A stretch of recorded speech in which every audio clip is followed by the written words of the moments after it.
स्वागत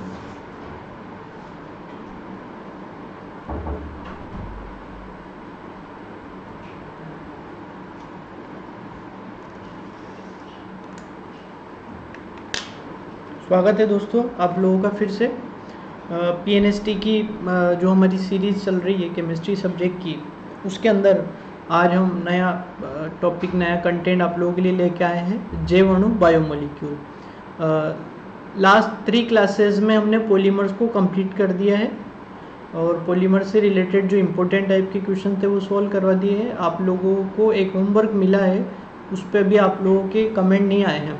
होमवर्क ये है, पॉलीमर से रिलेटेड एक टेबल, एक सारणी आपको तैयार करनी है। उस सारणी में आप नाम जो है बहुलक का, एक लक का, उसके स्ट्रक्चर, उनके उपयोग, ये सब करके एक सारणी बनाना आपको और उसको शेयर करना है हम लोगों को, ठीक है, ताकि हम लोगों को पता चलेगा आप लोगों ने किस तरीके की टेबल बनाई है। और एक आज आखिरी में आपको वो टेबल यहाँ पे शो भी की जाएगी, किस तरीके एक सैंपल, किस तरीके से आप टेबल को ड्रॉ कर सकते हैं, किस तरीके की टेबल बना सकते हैं। वो टेबल बनाने का फ़ायदा ये होगा कि आप जब एग्ज़ाम के लिए तैयारी कर रहे होंगे तो आपको पूरा नोट्स वगैरह नहीं पलटने पड़ेंगे, केवल वो टेबल से ही बहुत सारे क्वेश्चंस आंसर्स की तैयारी आपकी हो जाएगी।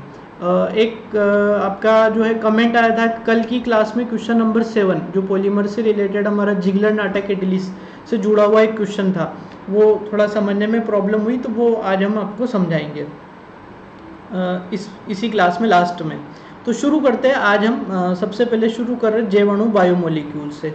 तो इसके अंदर हम देखते हैं जो क्लासिफिकेशन, जो हमारा सिलेबस है, ठीक है, क्या क्या चीज़ें हम लोगों को दी हुई है यहाँ जो हमको तैयार करनी है। सबसे पहले है क्लासिफिकेशन, यानी कि हमारा वर्गीकरण है, फिर स्ट्रक्चर यानी संरचना है, फिर बायोलॉजिकल इंपॉर्टेंस यानी जैविक महत्व किसके, कार्बोहाइड्रेट के, यानी कार्बोहाइड्रेट का वर्गीकरण, उसकी संरचना है और उसका जैविक महत्व क्या है वो। फिर उसके बाद अमीनो एसिड्स, पेप्टाइड्स, प्रोटीन और एंजाइम, इनके बारे में, फिर न्यूक्लिक एसिड के बारे में, और सबसे लास्ट में लिपिड के बारे में पढ़ेंगे। ये बहुलक जो पॉलीमर वाली यूनिट है उससे थोड़ा बड़ा है।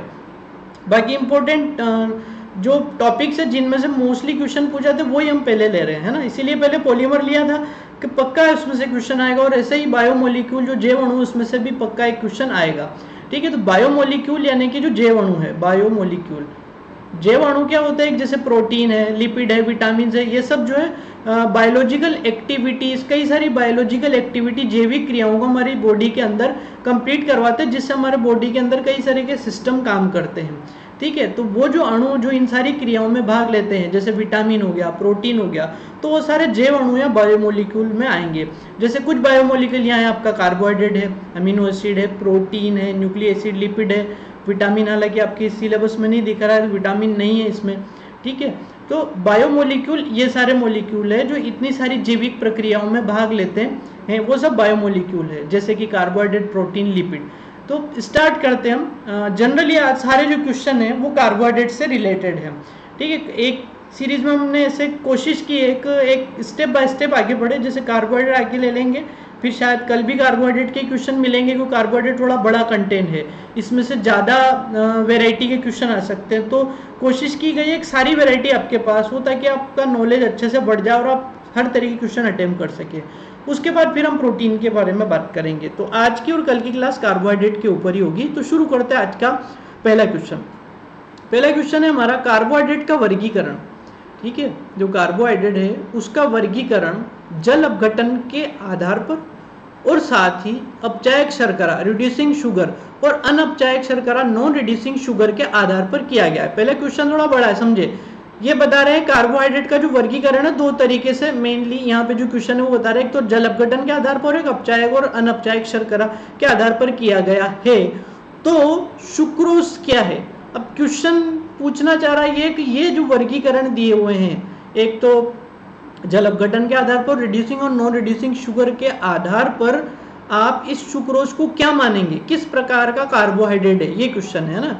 क्या वो मोनोसेकेराइड है, क्या वो पॉलीसेकेराइड है, या वो अपचायक शर्करा, या डाइसेकेराइड और अनअपचायक शर्करा है। तो उसका सही जवाब ये डी वाला है, ये डाइसेकेराइड भी है और अनअपचायक शर्करा भी है।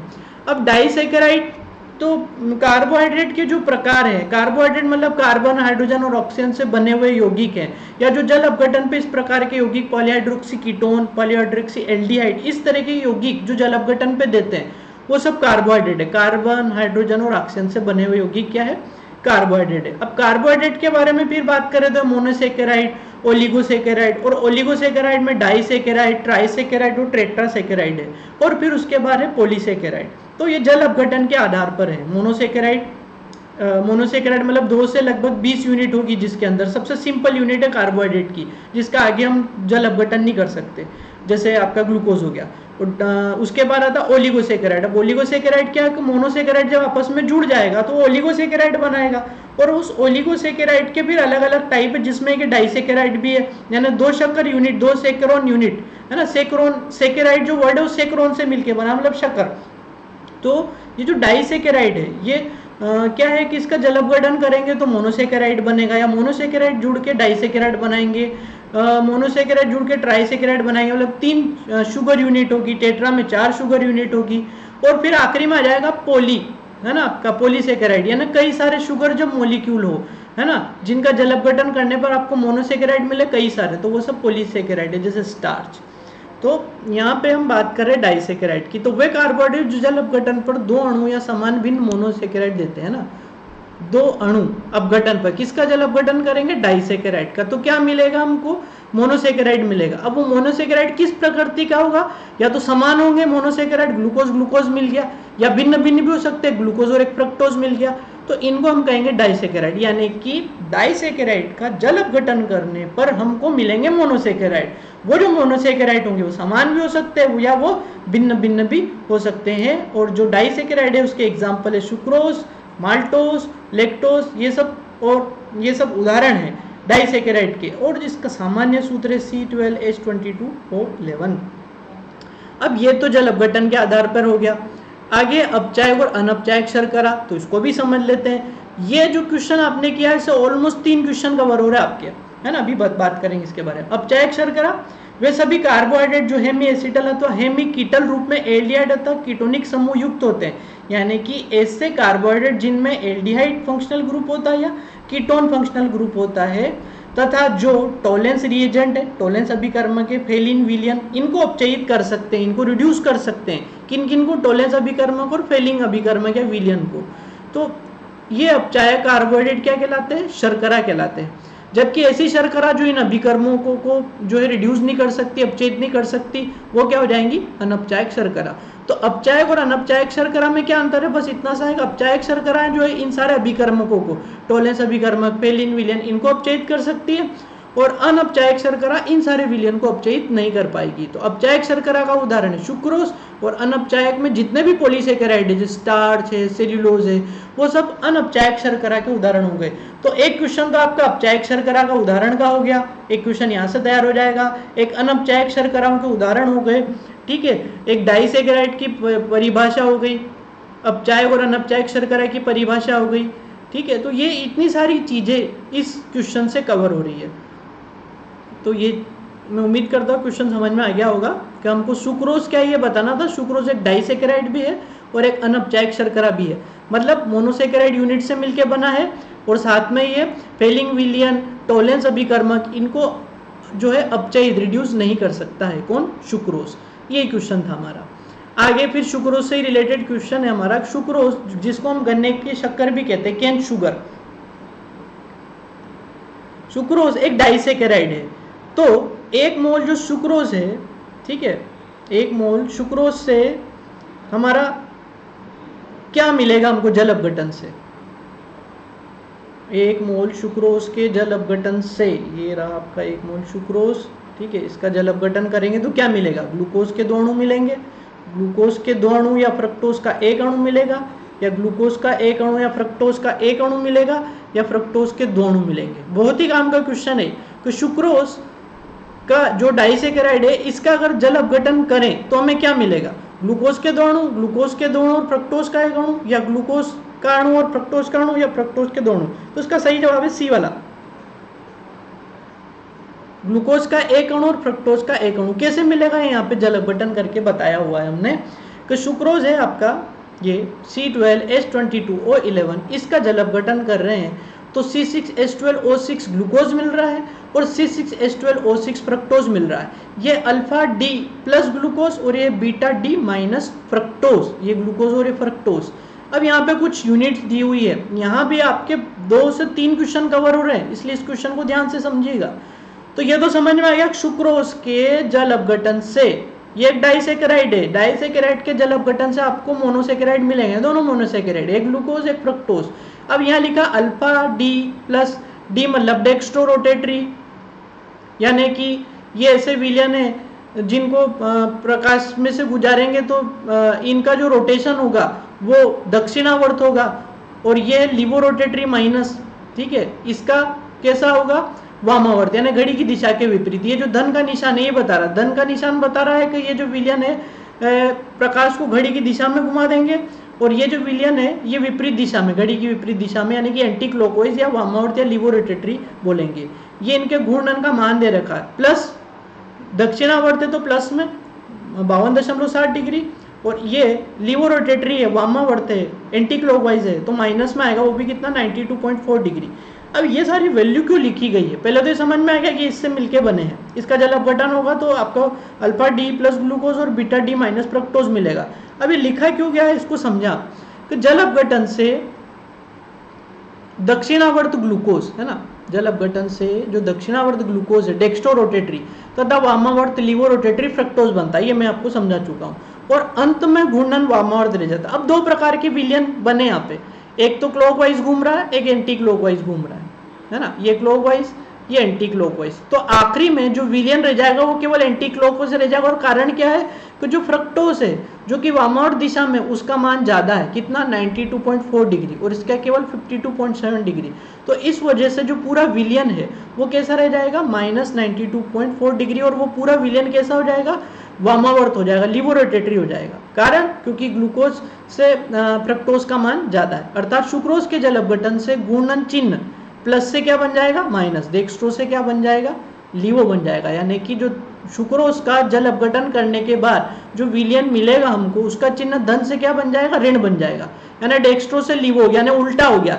इस वजह से ये जो शुगर है, इस तरीके की शुगर्स को बोलेंगे इन्वर्जन ऑफ शुगर्स, शर्करा का प्रतिलोमन। तो ये इन्वर्जन ऑफ शुगर भी बहुत इंपॉर्टेंट क्वेश्चन है, ठीक है। तो इन्वर्जन ऑफ शुगर कैसे हुआ, एक ग्लूकोज था जिसका रोटेशन डेक्स्ट्रो रोटेटरी था, दक्षिणावर्त था, एक फ्रक्टोज था जिसका रोटेशन जो घूर्णन है वो वामावर्त दिशा में था, एक प्लस था एक माइनस था, लेकिन आखिरी में जो सॉल्यूशन मिला उसका जो चिन्ह है धन से बदल के क्या हो गया, ऋण हो गया, यानी कि डेक्स्ट्रो से क्या हो गया, लिवो हो गया।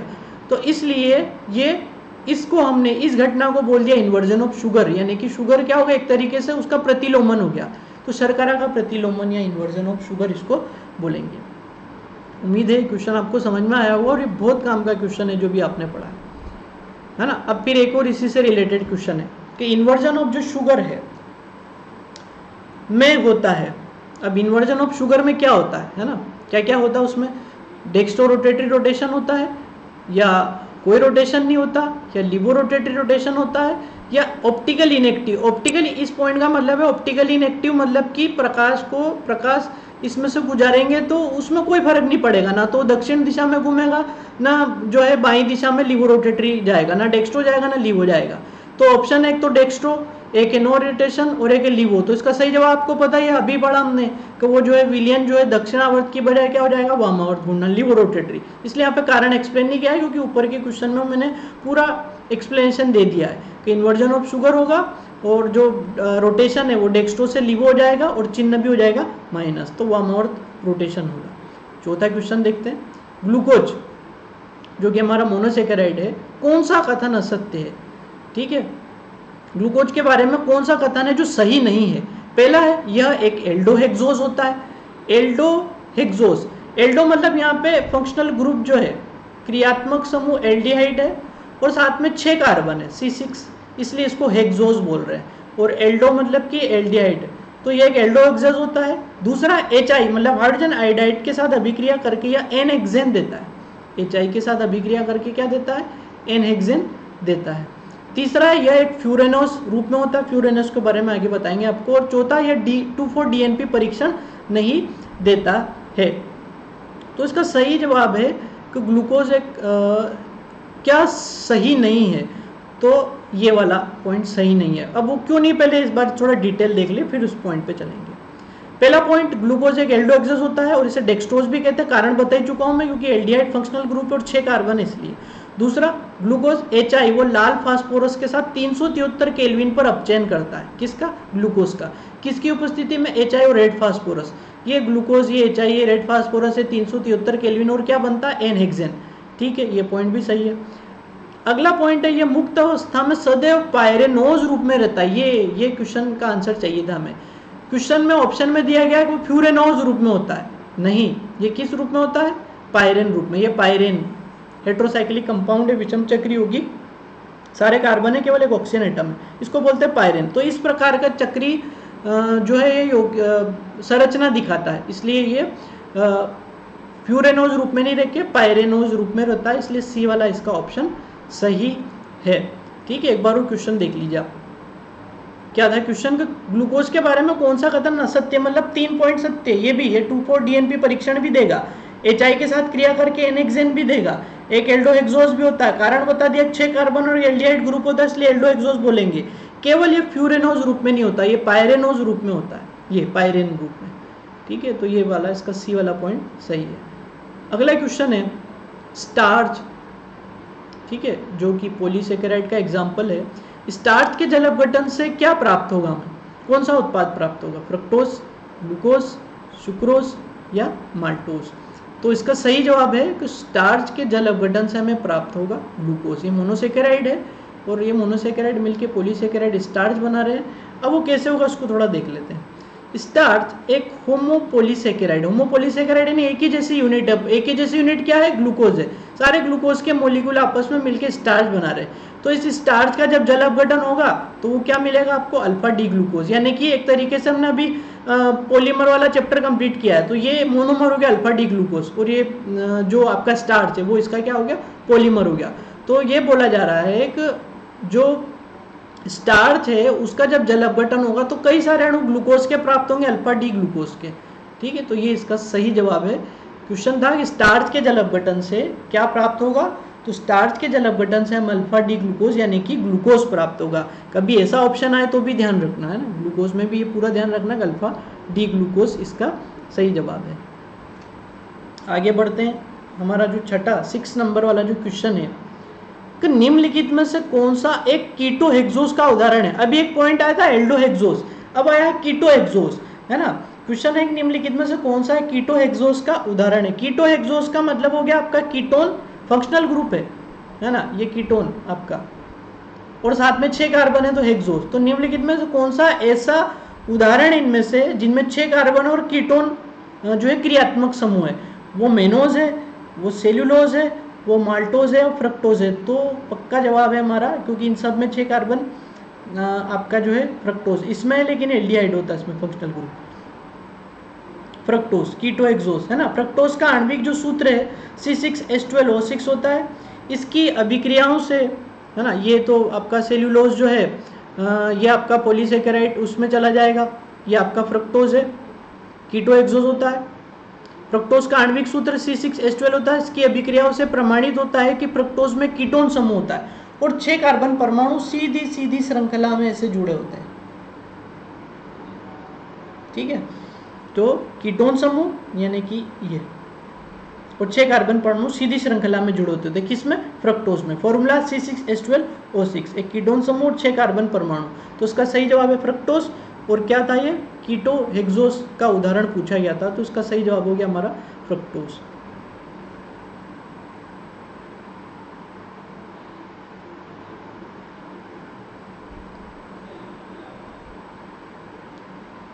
प्रश्न नंबर 7 है, निम्नलिखित में से किसके जल अपघटन से केवल ग्लूकोज प्राप्त होगा? बहुत ही इंपॉर्टेंट क्वेश्चन है ये। किसका जल अपघटन करें हम? इनमें से केवल हमें चाहिए क्या? ग्लूकोज चाहिए। तो या तो वो गैलेक्टोज है, या वो माल्टोज है, या वो सुक्रोज है, या नन ऑफ दिस, कोई भी नहीं इनमें से। तो इसका सही जवाब है माल्टोज। अब ये माल्टोज क्या क्रिया करता है? ये बॉडी में होने वाली रिएक्शंस हैं, देखिए बहुत काम की, मजेदार है। माल्टोज इसका सही जवाब है। फिर से देख लेते क्वेश्चन का, किसके जल अपघटन से हमें ग्लूकोज प्राप्त होगा। अब माल्टोज का जल अपघटन किस तरीके से, उसको ध्यान से समझिएगा। पहले शुरू करते स्टार्च के, स्टार के जल अपघटन से हमें माल्टोज प्राप्त होगा। तो माल्टोज बना कहाँ से, स्टार्च से। ये जो स्टार्च होता है जीव जंतुओं में, पेड़ पौधों में इकट्ठा रहता है भोजन के रूप में, ठीक है। तो इसका जब जल अपघटन होगा तो हमें माल्टोज प्राप्त होगा। फिर अगर मुझे माल्टोज को तोड़ना है तो मुझे एंजाइम की जरूरत पड़ेगी, माल्टेज है। माल्टोज का जल अपघटन करना है तो क्या चाहिए, एंजाइम, कौन सा, माल्टेज। वो जल अपघटन करके हमें क्या दे देगा, ग्लूकोज। और इस ग्लूकोज का धीमे धीमे ऑक्सीडेशन होगा, ऑक्सीकरण की क्रिया होगी, जिससे हमें क्या प्राप्त होगी, ऊर्जा प्राप्त होगी। इसलिए क्वेश्चन बहुत काम का है ना, कि स्टार्च का जल अपघटन हुआ, माल्टोज मिला, माल्टोज का जो अपघटन होगा, जल अपघटन, वो माल्टेज एंजाइम है। ये भी क्वेश्चन बन सकता है कि माल्टोज का जल अपघटन से हमें जो है ग्लूकोज प्राप्त होता है, किस एंजाइम की उपस्थिति में क्रिया होगी। तो इसका सही जवाब है माल्टेज। तो ग्लूकोज का धीमे धीमे ऑक्सीकरण से ऊर्जा प्राप्त होगी, ये आपका माल्टोज है। C12H22O11 जल अपघटन हुआ माल्टेज एंजाइम की प्रेजेंस में, तो ग्लूकोज बना। ये रहा आपका C6H12O6, है ना। इसका क्या हो रहा है, ऑक्सीकरण, यानी तोड़ रहे इसको, तो तोड़ने से CO2 और H2O बनेगा, और साथ में क्या निकलेगी, एनर्जी निकलेगी। ये ग्लूकोज और ये आपकी एनर्जी CO2 और H2O। तो ये उम्मीद है क्वेश्चन समझ में आ गया होगा। स्टार्च से पहले बनेगा माल्टोज, फिर माल्टोज का जल अपघटन करेंगे माल्टेज एंजाइम की प्रेजेंस में, तो बनेगा ग्लूकोज। और ग्लूकोज का जब धीमे धीमे ऑक्सीकरण होगा, है ना, जब बॉडी को जरूरत है ऊर्जा की, तो ग्लूकोज वहां पे है, तो ग्लूकोज का धीमे धीमे ऑक्सीकरण होगा, ऑक्सीकरण होकर CO2 और H2O बनेगा, और साथ में क्या मुक्त होगी, ऊर्जा मुक्त होगी। 8वां क्वेश्चन है हमारा, निम्नलिखित में से कौन सा कथन गलत है ना, गलत छांटना हमको, इनमें से 3 सही होंगे। ग्लूकोज एक डाइसेकेराइड है, स्टार्च एक पॉलीसेकेराइड है, ग्लूकोज व फ्रक्टोज एनोमर्स नहीं है, प्रतिलोम शर्करा इन्वर्टेज में ग्लूकोज व फ्रक्टोज होते हैं। तो कुछ हद तक तो आप ही बता आइडिया लगा सकते हैं। ग्लूकोज एक डाइसेकेराइड नहीं है, मोनोसेकेराइड है ये। स्टार्च एक पॉलीसेकेराइड है, सही है, पॉलीसेकेराइड का एग्जाम्पल होता है स्टार्च। एनोमर्स ग्लूकोज फ्रक्टोज, ये भी मैं समझाऊंगा। और इन्वर्टेड शुगर के बारे में बात कर चुके हैं, जिससे हमें ग्लूकोज और फ्रक्टोज में इन्वर्टेड शुगर होगा, एक बीटा, एक अल्फा डी होगा, एक बीटा डी होगा, एक पॉजिटिव चार्ज, एक negative charge, dextro rotatory, levo rotatory. तो डेक्स्ट्रो से लीवो बन जाएगा, साइन चेंज हो जाएगा, चिन्ह उल्टा हो जाएगा, तो इसलिए इस तरीके की शक्कर को हम प्रतिलोम शर्करा बोलेंगे। तो आंसर तो ये वाला सही है। कौन सा कथन गलत है, ग्लूकोज एक डाइसेकेराइड, तो डाइसेकेराइड नहीं होगा, मोनोसेकेराइड है। लेकिन आपको तीसरा पॉइंट समझना है, ये क्या बोल रहा है, ग्लूकोज और फ्रक्टोज एनोमर्स नहीं है। एनोमर्स समझ लीजिए, इससे रिलेटेड भी क्वेश्चन आ सकते हैं। ये आंसर इसका सही है, ग्लूकोज एक डाइसेकेराइड है, ये ग्लूकोज एक मोनोसेकेराइड होता है ना, और स्टार्च पॉलीसेकेराइड होता है। ये रहा आपका एनोमर्स से रिलेटेड क्वेश्चन पॉइंट आपका। ग्लूकोज व फ्रक्टोज समावयवी आइसोमर्स का एक जोड़ा अल्फा बीटा रूप में होता है ना। ग्लूकोज आपका एक तो, और एक फ्रक्टोज, ये आइसोमर्स समावयवी रूपों में होता है। आइसोमर्स जिनका मोलिकुलर फॉर्मूला सेम होता है, इसके बारे में बात कर चुका हूँ पहले, लेकिन जब इनके संरचना सूत्र बनाएंगे तो अलग अलग बनेंगे, है ना। तो ग्लूकोज और फ्रक्टोज का जो आइसोमर्स है, समावयवी जोड़ा होता है, एक पेयर होता है, एक अल्फा में होता है और एक बीटा रूप में होगा। अब इनमें फर्क क्या है, अल्फा और बीटा में, केवल जो पहला कार्बन है उस पर विन्यास अलग अलग होता है। जो पहला कार्बन है इस पे विन्यास क्या होगा, अलग अलग होगा, है ना। एक अल्फा रूप में है, एक बीटा रूप में, फॉर्मूला सेम है, लेकिन उनकी स्ट्रक्चर एक अल्फा रूप में, एक बीटा रूप में, और स्ट्रक्चर में भी क्या फर्क है, केवल C1 में पोजीशन चेंज है, एक में हाइड्रोजन इधर है और एक में हाइड्रोजन इधर है, OH का चेंज है। वो कल एक क्वेश्चन करवाएंगे आपको इससे रिलेटेड, उसमें पूरा स्ट्रक्चर आपको एक्सप्लेन करेंगे और ज़्यादा अच्छा समझ में आएगा। फिलहाल इतना समझ लीजिए कि कार्बन 1 पोजीशन पे अलग अलग विन्यास होते हैं अल्फा बीटा के, है ना, कार्बन वाली 1 पोजीशन पे। तो ऐसे जो समावयवी होते हैं इनको बोला गया एनोमर्स। तो पॉइंट क्या था वो देख ले, एनोमर्स आया कहां से था। क्वेश्चन में पॉइंट ये था, ग्लूकोज में फ्रक्टोज एनोमर्स नहीं है, लेकिन ग्लूकोज और फ्रक्टोज एनोमर्स होते हैं। एनोमर्स मतलब कि वो पहले कार्बन पे उनकी पोजीशन चेंज है बस, फंक्शनल ग्रुप की, OH की, तो ये एनोमर्स कहलाएंगे। और इन्वर्टेड शुगर में ग्लूकोज फ्रक्टोज दोनों होते हैं, ये तो बात कर ही चुके अपन। अब आगे ये बहुत इंपॉर्टेंट क्वेश्चन है कि निम्नलिखित में से कौन सा उत्पाद बनेगा जब ग्लूकोज की क्रिया ब्रोमीन जल से करवाएंगे। और ये क्वेश्चन इंपॉर्टेंट इसलिए कि मैं पहले करवा भी चुका हूं आपको, जब प्रीवियस ईयर के क्वेश्चन चल रहे थे उस सीरीज में क्वेश्चन आया था कि ग्लूकोज का जब ब्रोमीन वाटर से क्रिया करते ऑक्सीडेशन करेंगे तो क्या बनेगा। एसिटिक एसिड बनेगा, सेकेरिक अम्ल बनेगा, ग्लिसरल्डिहाइड बनेगा या ग्लूकोनिक अम्ल बनेगा।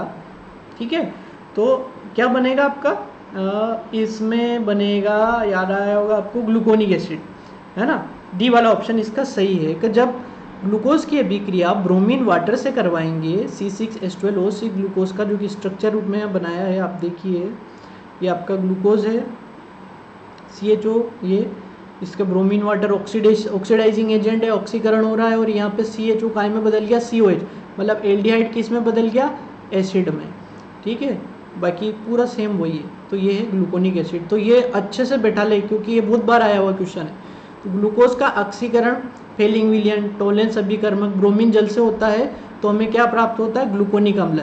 एक क्वेश्चन बहुत काम का इस पॉइंट से तैयार होगा, इस पॉइंट को ध्यान देना, जो कि यह दर्शाता है कि ग्लूकोज में एल्डिहाइड के रूप में कार्बोनिल समूह प्रेजेंट होता है ना।